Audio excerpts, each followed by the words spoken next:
You still there, Paranoid? Yeah, I'm still here. Okay, well, what do you think, bro, of the Gitmo detainees, man? I think that our guest is spot on. I'm not really too afraid of terrorism. I mean, cigarettes kill more people than terrorists do. Twinkies kill more people than terrorists do, so I'm not too concerned about it. But as far as them wanting to use this as an excuse to scare people into accepting these new legal proceedings, I can only imagine that it would only be a matter of time if the American people accepted this to be used against terrorists, that it would start being used against the average citizen as well. Definitely.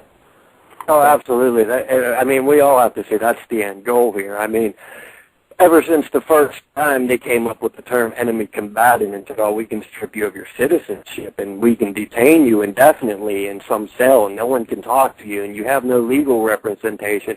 I mean, at that point, you can be tortured, and then you can be tortured to the point where I believe any one of us can be tortured to the point where we'll sign anything, please, even death.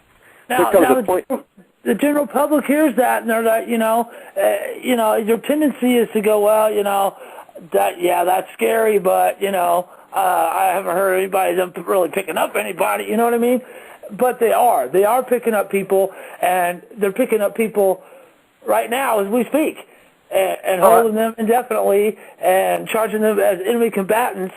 And, in one case we had a young kid, some little freaking high school kid. They arrested. His mom hasn't seen him for like three months or something. It's insane, man. Can't talk to him. Can't get a lawyer for him. They don't know what the charges are. Your son's gone. Bye. So it's just crazy stuff. And that's what the people who are like, I don't hear about it. It's like, well, if you read the Patriot Act, you'll find out that if they came into your house in the middle of the night and raided your house and took you, that if your neighbor was like, oh, hey, the feds were here in the middle of the night raiding the house, your neighbor could be arrested, under the Patriot Act, could be arrested just for talking about that.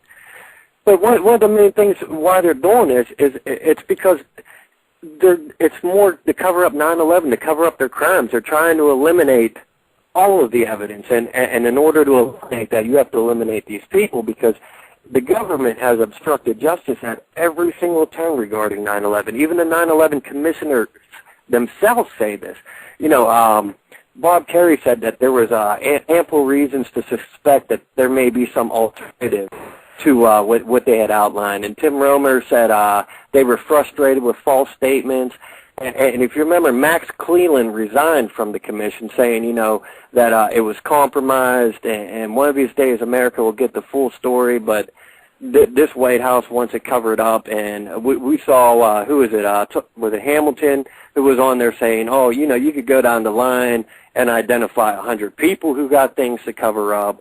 And so you can look at all of that and see what the motivation behind it is. And ultimately, once they clean up all their crimes, the goal is to start, labeling us terrorists. That's why they put out this report that Al-Qaeda is trying to hook up with these militias inside the United States. Where was that? It said, bull. It's complete bull. That they're not trying to hook up with anybody here except maybe their own cells, which there probably are cells here now. So that way they could stage some other little event to get even more power, money, and control over your money and pocketbook and brain, man.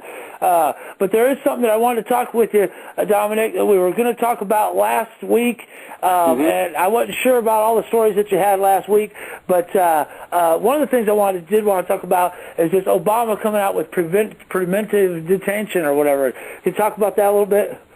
Oh, that there is, I mean, you can go down the line and people like me, like you, or whatever, who have different political opinions than our elite owners in charge running the show right now, they can deem us, dangerous because of what we say, what we think, the things we find, and the things that we try to point out to others and show them, hey, look what's going on here, look what's going on there.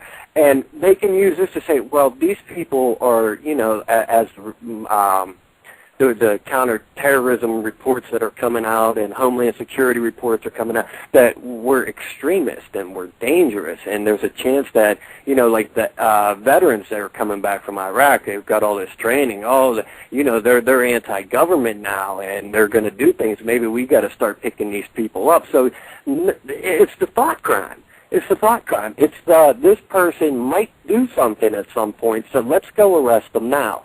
Now, once they arrest us, maybe they'll start, torturing us so that we confess. Yeah, hey, listen, I'm going to do this. I swear. And then they can just start killing us.